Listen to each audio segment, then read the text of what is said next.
Coach Dean. What up? Coach Dean. Looking good. There he is, everybody. Coach, you were supposed to be in London this week with your boy, Tyron Woodley, taking on Leon Edwards in the main event of whatever the hell they call it, UFC London, I guess, fight night, something or another. Well, what's going on? Looked like you were in Florida from where I can tell. Yeah, I'm in Florida. They canceled the whole. Everything's canceled. Everything is shut down. Nobody can go anywhere. We're all in quarantine. I'm not even supposed to leave the house, apparently, according to the government. So, it is what it is. We just got to make the best of it. For sure, we do.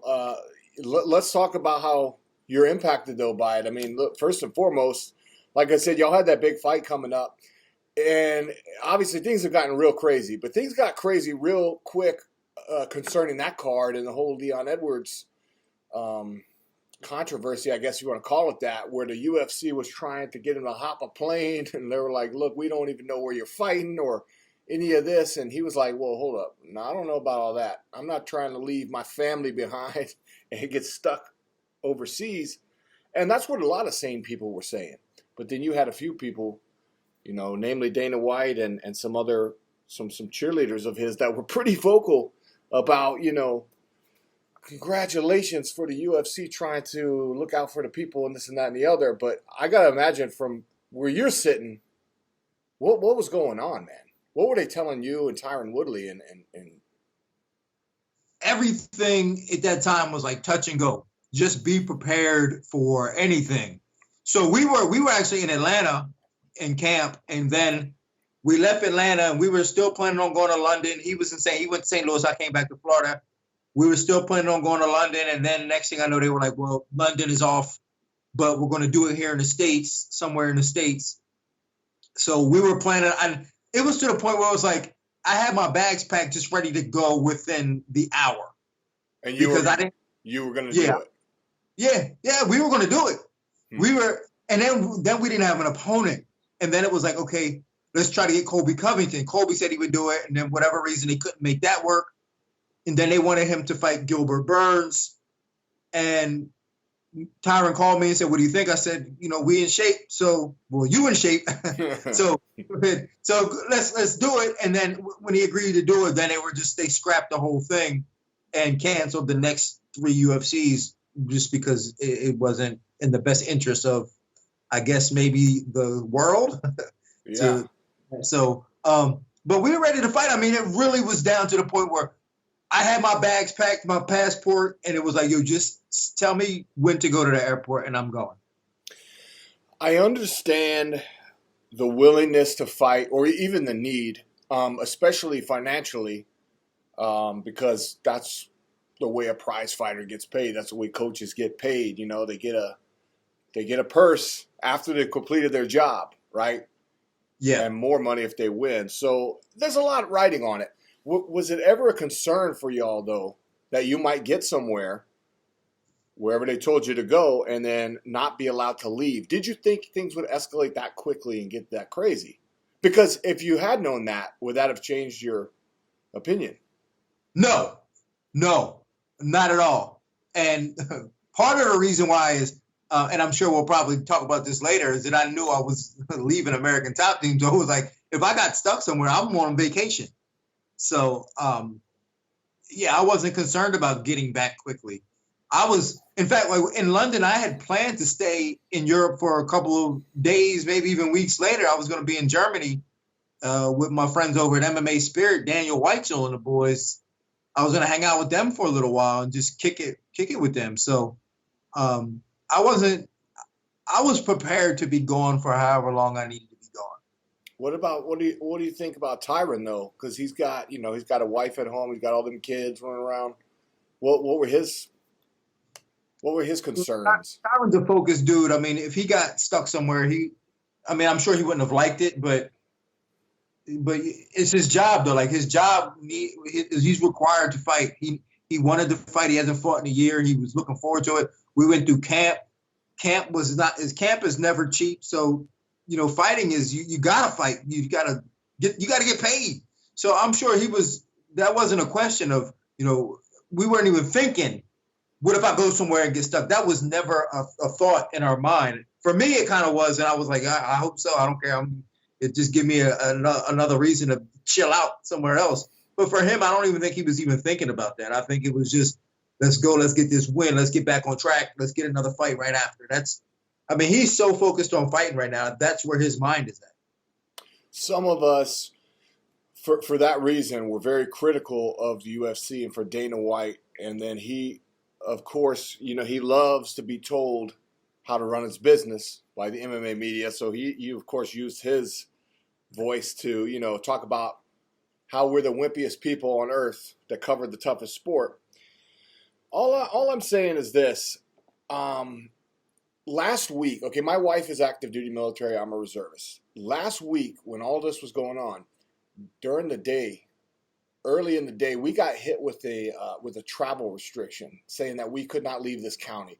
So that, to me, that was the first real wake up call. I've taken this thing seriously. I followed it, but I've never really been able to form an opinion because just like anything, there's so many different damn voices speaking out on it from different sides of the political spectrum and all this. But when they said that, I go, okay, the military can't leave. Like, we can't leave. We can't leave Clark County. I have to stay in Las Vegas until they tell me otherwise. That right there is when I knew. I said, okay, UFC, they got to stop. They got to stop trying to force this. It's not going to happen. I was very adamant about that. I said, look, y'all are going to get people stuck on a damn Indian casino reservation in Alabama or Oklahoma City away from their family. That's not good. They're trying to play the short game.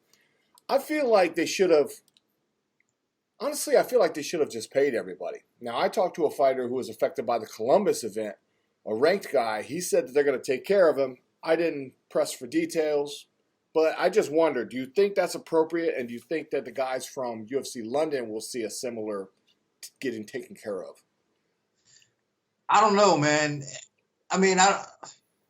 I don't know how they're going to handle it. It'd be nice if they took care of them, but I can't imagine them taking care of them like at full capacity and saying, okay, your contract says you're getting $100,000. Now here's $100,000. I could see them saying, all right, you know what? I understand you went through camp and you probably haven't fought in a while. Here's $10,000. Here's $5,000. I can see that, but I can't see them paying everybody their show money because of this whole situation. I can't imagine that. But I can see them maybe, trying to look out for him and saying, I understand, you were expecting to fight. And I understand you have bills to pay. That'd be nice. That'd be nice of them to do that. So hopefully that happens. I just, and I know Dana's a very generous guy. He never wants to see anybody go broke. And he really, for as much heat as he takes, he does try to look out for the guys as best as he can without being taken advantage of. So sometimes it looks like he doesn't care. But I'm hoping that they take care of the guys at some level. Yeah, no, everybody's taking a big loss here, and I think, so again, from the standpoint of where he was trying to look, we're going to be stronger than this, we're going to beat this thing, we're going to keep going. To me, I felt like, I felt like they wanted to prove that, hey, we're one of the billion-dollar companies out here that can continue to thrive, and almost like they were in denial a little bit, though, because I'm like, okay, look, billion-dollar companies are already losing billions of dollars. What's the dude? Bezos from Amazon lost billions already. Warren Buffett lost billions. When you have that kind of weight, it's just going to happen. I mean, I lost, $5-6 grand in the stock market already, and I ain't nobody. I got, I'm broke as hell. So, anyway, speaking of being broke, you ain't even got a job, bro. I'm hurt by this. I know, when I told somebody I was leaving, I was like, man, you picked the perfect time. Like right now where nobody has a job, I had a steady paycheck coming in and I quit. The perfect timing. Right. A lot of people can't even continue to work. But you, 19 years, I think American Top Team is synonymous with Dean Thomas. You had mentioned they're like family to you, and I could see that. But man, what I mean, so obviously we know how far you planned this as far as last week. You were thinking about doing sounds like you were thinking about doing a greatest hits tour of all the MMA gyms or something like this. Hopefully you make it out to Las Vegas and see us. And then what? What else? You still have your radio show on ESPN in Florida? Yeah, I still have my radio show on ESPN, West Palm. I still want to pursue acting a little more, and I still want to do more analyst work. And in terms of training fighters, I want to be able to dig into fighters and really invest in the fighters that I want to, and not treat them like products sometimes. And I'm not. It's just the nature of my coaching, the way I was coaching the top teams. I'd be there coaching, and I'd have my favorites that I work with a lot. Then they'd suffer because, we had some guy come in from Brazil that I'd have to work with, or so, and that was my job, to work with fighters. But at the end of the day, I want to build something and build relationships with a couple fighters and go, we failed or we made it, but we did it together. And I'm at the point of my career now where I can do that, where I can take a few fighters and go, man, let me throw my chips in. Let me give you my knowledge. You use your body, and we collaborate on a project, and let's try to make this thing work, as opposed to me being in this big room full of people. Because I'll be honest with you, there's a lot of fighters that I don't give a damn about. I don't care about them, and I don't like that. I try to be a person of my own integrity, and I like people, and I want to work with people that I like. And if I'm working with people that I don't like, or there's people around that I don't want to be around, that affects my energy, and I don't want that. So I wanted to just get to a point where I can just work with the people that I want to work with in the way that I want to work with them. Could this be the first step towards Dean Thomas having his own gym? It's kind of what it sounds like. No. I don't want my own gym. That's one thing I don't want, is I don't want to have to open a gym, and then next thing I know, I to keep the doors open, I gotta have a kids program and a women's program, and I never want to do that. I'm more interested in just going, I'm working with these fighters, and we'll use some other gym to work with them, and I'm going to figure it out somehow how I'm going to do this. But I don't want to have my own gym and have to run programs and things like that. I do want to work with fighters, and I want to make them better, but I don't want to have my own gym.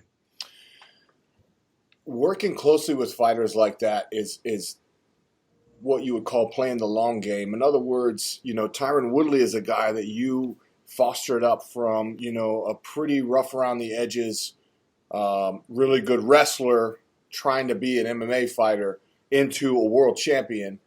You got Jillian Robertson, who you've been with since she was a kid, right? Yeah. So what's going to happen with some of those fighters that you have, built up that kind of rapport, that kind of relationship with? Well, I don't think they're going anywhere. I think that I'm going to keep that, and I think that they're going to be better because of it, actually, because I like a fighter like Jillian.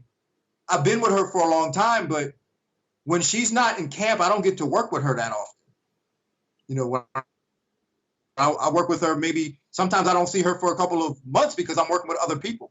But when she's in camp, we get a lot of work done. So, and I told her that now with these changes, I'm going to work with you every day and see how much better you're going to get, because I'm going to work with you and monitor your progress. And, we're going to dissect things a little even easier. I'm going to make you better now. So I think she benefits from this, as opposed to the other way around. Now, I've often wondered why anyone would want to live in South Florida. It's expensive. It's overcrowded. I know it's a party city and all like that, but I don't know, man. Florida is just too much. Are you going to stay there, or are you going to go elsewhere? Yeah, but I live in South Florida, but I live in, this sounds weird, but North South Florida. The suburbs? So, yeah, it's not that bad. Okay. In fact, because you know how Florida is, it's like when you're in the South, it's very progressive, and it's very multicultural. And then as you go up north, it turns into very hillbilly. And I live like right on the brink of when it starts to turn to hillbilly. So it's like, it's all right. It's not so crowded. It's not as expensive. It's not crowded, and it's all right for me. Florida's a wild place. Okay, so you like it there. You're definitely not opening a gym, but you're going to continue to work with your people. What else? Who are some fighters that you've looked at that you would like to work with? I mean, you had mentioned about a team in Germany and some other. Are there some others that you have in mind? I don't know. When I go around and I see guys in fights, kids like what's his name, Sugar Sean O'Malley. Like I see him and I'm like, man, I would love to work with a guy like that. And I don't get an opportunity to. The only opportunities I get to work with different fighters, like when I would go to Rufus Sport, and I had an opportunity to work with the Pettis brothers and Mike Biggie Rhodes and Gerald Mershard. I got a chance to work with them, and that's great, man. I get a chance to share knowledge with them, and they teach me stuff. I teach them stuff, and that's great. So I like that. But when I'm with Top Team, I don't get a chance to do that. I don't get a chance to collaborate with different people, even though like I work with fighters coming from different places, but it's all very one-sided. It's me holding pads for them and then beating the hell out of me for 20 minutes, and I'm just like, and then they leave, and sometimes like I don't even know their name, so it's like I can't continue to keep doing this. I really want to build relationships as well as careers. It's too much of a. It's almost kind of a transient place in a way, sort of like Extreme Couture used to be back in the day. Well, it kind of is even still, just because Las Vegas is sort of built that way. We get a lot of people who are either trying to build their career, come to the Mecca, or American Top Team, South Florida, especially when y'all had that rivalry with like Black Zillions. That was kind of it was another Mecca, really, and a lot of people made that pilgrimage to that area as well. And I think what's happened, and correct me if I'm wrong, because I mean, American Top Team has done nothing but expand continuously the whole time you've been there. It's gotten huge. So it's almost to the point now where it's like a damn factory, right? It's like a factory, and you're almost like working on an assembly line, but you're more of an artisan. You want to like craft your product. Am I close? Yeah, and I hate to say it that way because I don't want to cheapen the name of American Top Team by saying it's a factory. I never want to do that, but yeah, I'm an artist, man. Like that's really what I am, and I get off by doing art, whether it's improv, acting. I'm an artist. When I was fighting, I always thought of myself as an artist. So as a coach, I also want to be an artist, and for me, it takes time, and I'm willing to put that time into certain people. And it's hard to want to do that when, like you said, it's transient. When a guy comes in for 3 weeks, okay, I get to work with him for 3 weeks. And that's fun. I show him some stuff, and I may make him better. But the people that I really need to develop suffer because of that. So, like, I got to put my projects on the back burner because I have to work with other people. And it's not really fair to the team that my heart isn't in it that way to the team when I'm, like, want to, do these projects on my own. So it's not fair to the team. So I just say, you know what, I just should probably do my own thing. It sucks. I did it at the worst possible time where it was a reliable paycheck. But you know what? I'm an artist, and I've always been a starving artist, and none of that's ever going to change. And even with Tyron Woodley, I remember telling Tyron Woodley, he would try to pay me when he was coming up, and I said, man, you don't have to pay me until you make $1 million. And now he pays me very well. So if I can do that with people, I'm happier doing that, and it's about my happiness. I'm happier doing that than just collecting a check and showing up. That's beautiful. So let me ask you this. How are you staying happy now? How do you plan on doing it moving forward? Because lives, at least for the foreseeable future, have been changed dramatically. A lot of us are confined to our studio, which is fine with me because this is what I'm going to be doing anyway, regardless. And if I leave the house, I'm going to be doing, hiking the mountains. I'm going to be doing stuff like that, where social distancing is kind of something I like to practice. Yeah. But I know you have ideas for content. I know one of those things is the BJJ instructional videos and stuff. Tell me a little bit about that and how we can learn how to whoop ass from Dean Thomas. Well, remotely? I'm doing another. Well, I would love to promote that one, but I got another one coming out, I see. which is going to be solely me and myself. And the reason why I'm doing this one is because, me and Kenny Kim, we're still good friends, but it was just very difficult. It was a strain on us because we live in different cities. So it was a strain on us to keep with the content, the supply of the content.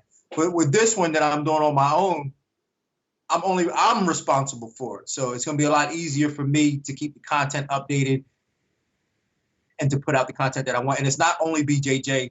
I'm doing MMA, fight psychology, training protocols, periodization, everything I know about the fight game, coaching. I even have a section for coaches. So I'm doing everything I've got, and I'm putting it down and laying it down. It's called MMA Manifesto.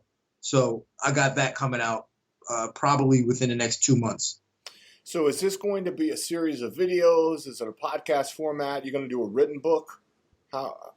All of the above? It's going to be sort of an online academy type. I see. Yeah. Maybe you should have a book, though. Eddie Bravo really changed my jiu-jitsu game completely when he first started coming out with these 10th Planet books. It really started to open your eyes up about different ways to train, different things you could try. And some of that stuff has actually become like a permanent part of my, my skill set, I think. So Dean Thomas is going to be doing something similar. MMA Manifesto. And that's on your YouTube channel, or that's the name of the website? That's the name. That's going to be the name of the product. I see. Well, that's fantastic. Perfect. Yeah. Actually, perfect timing for that. The more content, the better right now. Yeah, I mean, it's kind of like, oh, no, now everybody's doing it because, like, everybody's kind of sequestered. But, yeah. Like, I've had this idea for a long time, and this is something I got time now, so I don't have to make a 2-hour drive to go to work anymore. So I got time now to really focus and dedicate and put into my product. And I really want to be able to touch as many people as I can. Yeah, no, that's the biggest thing for me is going to the gym is about a 45-minute drive for me. And then, of course, you're there for an hour or two to train plus shower. So yeah, that's a huge, if you think about it, that's a huge chunk of time. And honestly, man, I'm not a professional fighter. So is it depressing that I can't train? Yes, but not nearly as bad for somebody who relies on that for, their paycheck to, pay their bills and what have you.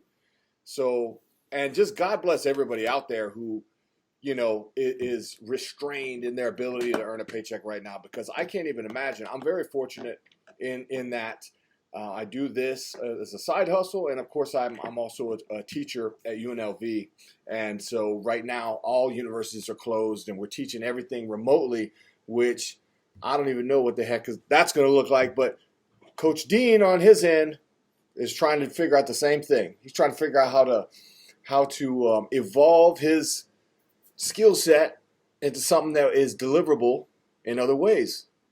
Yeah, well, and see, the thing is, like, I've always lived my life, like, I'm a Libra, so I've always lived my life on this balance, so I'm just like, I go with the flow.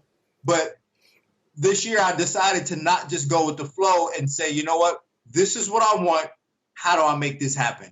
And that's where I'm at right now, is that I want to be able to train good fighters, develop relationships with them, build them in the way that I want.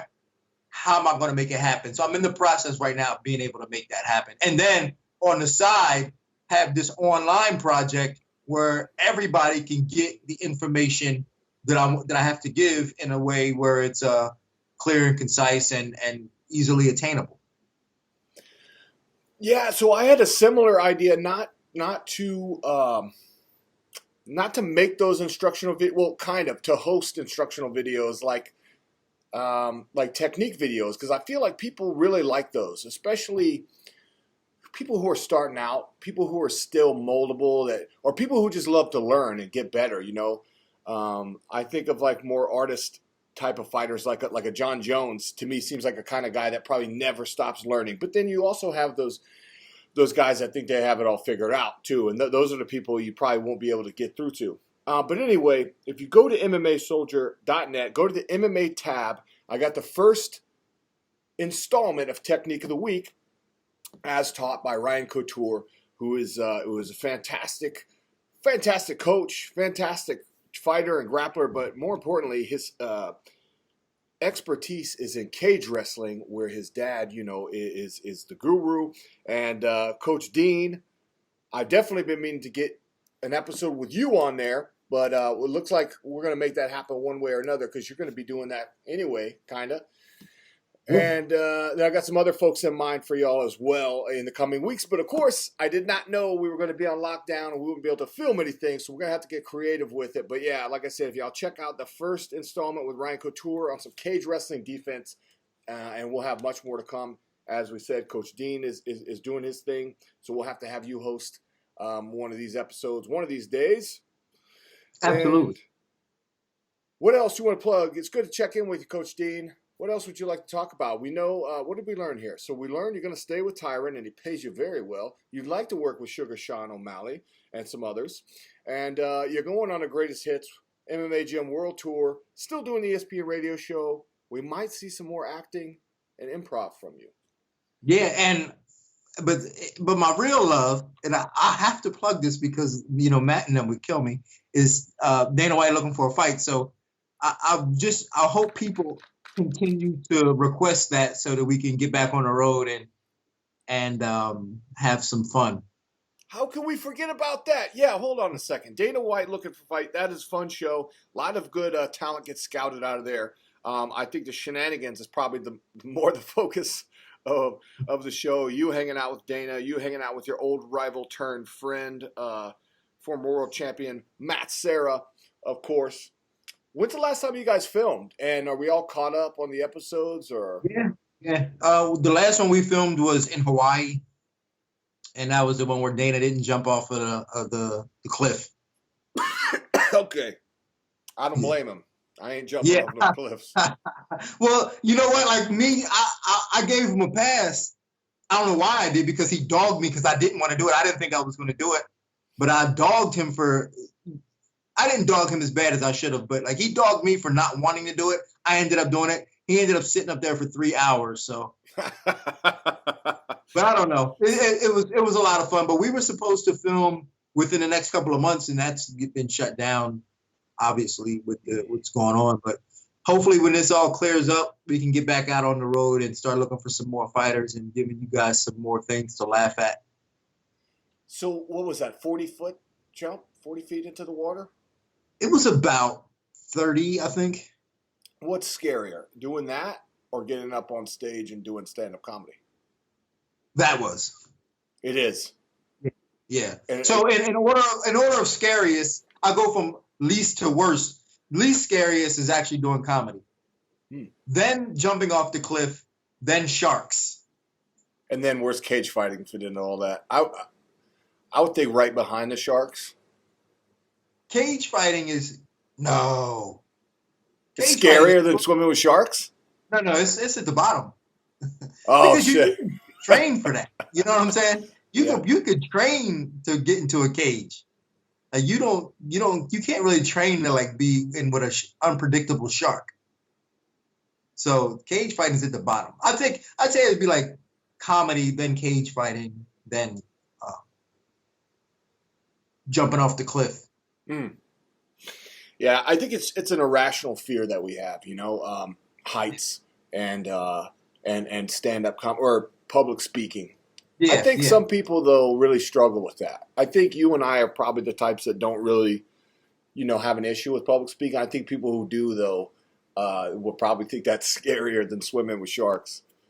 Yeah, I'm sure of it. But, I mean, you think, like, you're right. Like, we have irrational fears. Like, you are in the military. To me, my friends that are in the military that have been in war, I'm like, dude, that's for real. And they're looking at me like I'm some badass because I fought in the cage. Like, dude, you were in a war. That's for real. So, like, to me, like, I'm afraid of a war. Like, if it was a war, I'd be like, I don't know about this one. Like, I would be afraid. But you guys have been in a war. Like, if you've been in a war, you've been in a war. I just been in a cage fighting a dude with a referee around. You know what I'm saying? Like, to me, that's nothing. Yeah, it's pretty scary, but at the same time, like, I was super young. I was very young. I didn't have a wife and I didn't have kids. And so for me, it was just like that answered all my prayers, because I was a maniac and that's what I wanted. Like, it sounds crazy to think that how much I've evolved and changed since, because now I'm like, why would you ever want to actually do that? But for me, it was almost like a rite of passage though, because my family, they all did it. And it's kind of like, you know what? How are you going to be the only man in the family? You can't even be a man. You haven't been to war. You ain't shit. It's fucking crazy. But no, I listen. I think what you're doing is scary, and I think honestly, maybe one of the scariest things you have done is to take a perfectly good paycheck and fold it up and crumple it up and say no, thank you. And I wish you the best of luck. I think you made the right decision, because your happiness, ultimately, listen, man, it comes down to, you can't put a price on that. I mean, money does buy happiness, but to an extent. You got to be happy, man. Right. Well, that too. So, I had a friend pass away last night. I just found out a little while ago. A friend passed away last night, and I'm thinking to myself, and I'm thinking about, you get one chance at this life, and you need to live it the way you want to do it, because you're not guaranteed. Nobody's guaranteed till tomorrow. So I'm not going to live my life for a paycheck or under somebody else's terms. I'm going to live under my terms and do what I want, and that's without disrespecting other people and being a problem for other people. I want to be a good person, and I want to live the life I want to live, because you never know. I might not be here tomorrow. I can't wait to see what you get into, and I can't wait to see you in Las Vegas, because I already have a ton of ideas. You're an expert at filming shenanigans. We're going to do some shenanigans. We're going to do some training.